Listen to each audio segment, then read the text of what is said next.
வணக்கம். இன்றைக்கி ஆட்டுக்கால் பாயா செய்யலாம். ஆட்டுக்கால் பாயா வந்து 2-3 மெத்தடில் செய்யலாம். ஆனால் இன்றைக்கி நான் செய்கிறது வந்து எங்கள் ஊரில் கிராமத்தில் செய்கிற மெத்தடில் செஞ்சுருக்கேன். சரி, இப்போ ஆட்டுக்கால் பாயா செய்கிறதுக்கு முதல்ல ஆட்டுக்கால் சுத்தம் பண்ணிக்கலாம். ஆட்டுக்கால் வாங்கிட்டு வந்து விறகடுப்புலையோ இல்லை பர்னர்லேயோ வச்சு நல்லா கருக்கிக்கணும். எந்த அளவுக்கு கருக்கணும்னா ஆட்டுக்காலில் வந்து சின்ன சின்ன முடியெலாம் இருக்கும் இல்லையா, அதெல்லாம் சுத்தமாக இல்லாத அளவுக்கு கருக்கிடணும். அதே சமயத்தில் ஆட்டுக்காலில் அந்த தோல்லாம் இருக்கும் இல்லையா, அதெல்லாம் பச்சையாக இருக்கும். அதை நம்ம கருக்கி முடிக்கும் போது நல்லா ட்ரையாக இந்த மாதிரி ஆயிடணும். இப்போ இந்த கால்லாம் நல்லா சுத்தமாக கருக்கி எடுத்தாச்சு. இதில் இப்போ அடியில் இருக்கிற இந்த பாகத்தை கட் பண்ணிவிட்டு சுடு தண்ணியில் போட்டு நல்லா கழுவிக்கலாம். தண்ணி அடுப்பில் வச்சு நல்லா சூடாகட்டும்னு உப்பும் மஞ்சத்தூளும் போட்டுக்கலாம்.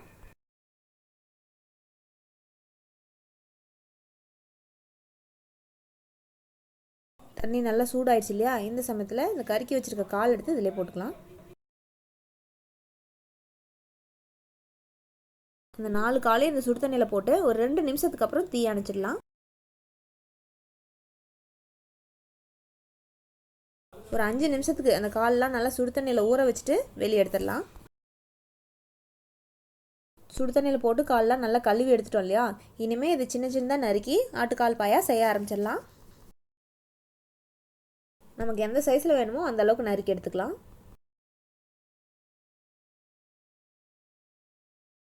இதை சின்ன சின்னதாக நறுக்கிட்டு சும்மா ஒரு டைம் கழுவி குக்கரில் போட்டு வேக வச்சுக்கலாம்.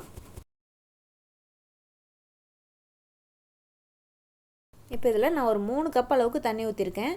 இது வெந்ததுக்கப்புறம் நம்ம சூப்புக்கு வேணும்னாலும் கொஞ்சம் எடுத்துக்கிட்டு செய்யலாம். அப்படி இல்லைனாலும் அந்த வேக வச்ச தண்ணியை வச்சே ஆட்டுக்கால் பாயா செய்யலாம்.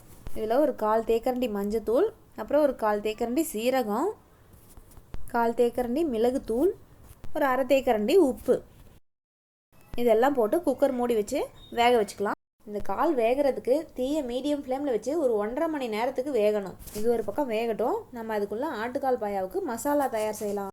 மசாலாலாம் வறுக்க ஆரம்பிக்கிறதுக்கு முன்னாடி ஒரு கப்பில் பாதாம் 4, முந்திரி 4, ஒரு 1/4 தேக்கரண்டி கசகசா இதெல்லாம் போட்டு ஊற வச்சிடலாம். இல்லை இதில் பாதாம் முந்திரி சேர்த்துக்க விருப்பம் இல்லாதவங்க மசாலாலாம் அரைக்கும் போது திக்னஸ்க்காக ஒரு தேக்கரண்டி பொட்டுக்கடலை சேர்த்துக்கோங்க. சரி, இப்போ மசாலா பொருள்லாம் வறுக்க ஆரம்பிக்கலாம். அதுக்கு ஒரு சட்டி அடுப்பில் வச்சு கொஞ்சமாக எண்ணெய் ஊற்றிக்கலாம். முதல்ல கொத்தமல்லி விதை 1/2 தேக்கரண்டி, சோம்பு 1/4 தேக்கரண்டி, அப்புறம் ஜீரகம் 1/4 தேக்கரண்டி, ஒரு சின்ன துண்டு பட்டை, 3 லவங்கம், அன்னாச்சி மொக்கு 1, ஒரே ஒரு ஏலக்காய்,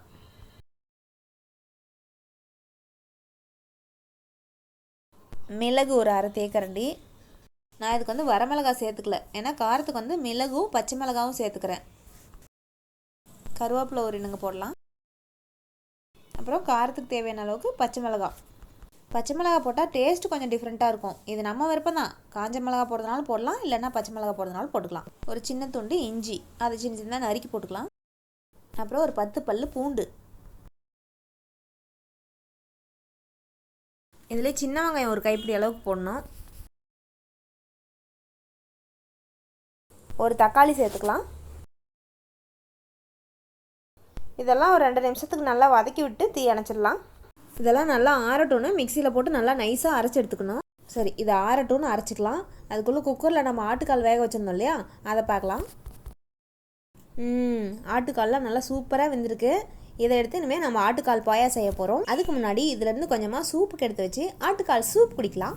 ஆட்டுக்கால் பாயா செய்ய போகிறேன்ட்டு ப்ராசஸ் ரொம்ப லென்த்தாக போய்கிட்டே இருக்குன்னு திட்டாதீங்க.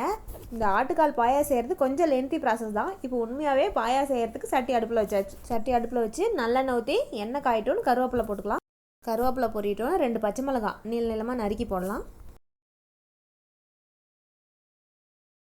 இப்போ இந்த மசாலாலாம் வறுத்து வச்சுருந்தோம் இல்லையா, அதெல்லாம் ஆறட்டோன்னு நல்லா நைஸாக அரைச்சி இதிலே சேர்த்துக்கலாம். இந்த மசாலா அரைச்ச மிக்ஸி ஜார்லேயே கொஞ்சமாக தண்ணி ஊற்றி இலக்கி ஊற்றிக்கலாம். இப்போ இந்த பாயாவுக்கு தேவையான அளவுக்கு உப்பு சேர்த்துக்கலாம். அப்புறம் ஒரு 1/4 தேக்கரண்டி மஞ்சத்தூள் போடலாம்.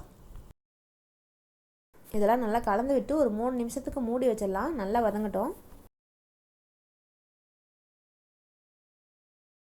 மசாலாலாம் நல்லா கொதிச்சதுக்கப்புறம் வேக வச்சிருந்த ஆட்டுக்கால் இருக்கு இல்லையா, அதையும் எடுத்து இதிலே சேர்த்துக்கலாம். ஆட்டுக்காலையும் இதிலே போட்டு நல்லா கலந்து விட்டு மூடி வச்சிடலாம். கொஞ்சம் நேரம் நல்லா கொதி வரட்டும். இப்போ இந்த ஆட்டுக்கால் வேக வச்ச தண்ணி இருக்கு இல்லையா, அதையும் இந்த பாயாவிலே ஊற்றிடலாம். இது கலந்து விட்டு மூடி வச்சிடலாம். இது நல்லா கொதிக்கணும். அப்போ தான் அந்த ஆட்டுக்காலினோட ருசியெல்லாம் பாயாவில் இறங்கி சாப்பிட்றதுக்கு ரொம்ப அருமையாக இருக்கும். இது நல்லா கொதிக்கட்டும். அதுக்குள்ளே குழம்பு திக்னஸ்க்கு நம்ம தேங்காய் பேஸ்ட் அரைச்சிக்கலாம். ஏற்கனவே பாதாம் முந்திரி கசகசா ஊற வச்சுருந்தோம் இல்லையா, அதில் கொஞ்சம் தேங்காய் போட்டு ரெண்டையும் அரைச்சிக்கலாம். நல்லா நைஸாக அரைச்சி எடுத்துக்கலாம். இந்த சமயத்தில் தேங்காவோட பாதாம் முந்திரி போடுறதுக்கு விருப்பம் இல்லாதவங்க தேங்காவும் ஒரு ஸ்பூன் பொட்டுக்கடலையும் போட்டு அரைச்சி எடுத்துக்கலாம்.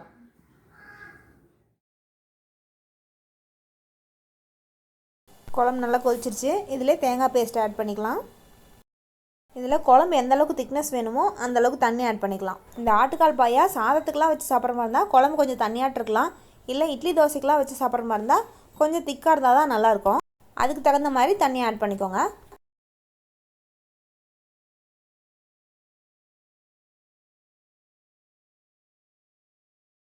நான் இந்த குழம்புல கடைசியாக அரை கப் அளவுக்கு திக்கான தேங்காய் பால் சேர்த்துக்கிறேன். இந்த தேங்காய் பால் சேர்த்துக்கிறது ஆப்ஷனல் தான். விருப்பப்பட்டால் சேர்த்துக்கோங்க, இல்லைன்னா ஸ்கிப் பண்ணிக்கோங்க. அவ்வளோதான். தீ அணைச்சிட்டு கொத்தமல்லி தழை தூவி ஒரு 2 நிமிஷம் மூடி வச்சுட்டு அதுக்கப்புறம் எடுத்து பரிமாறலாம்.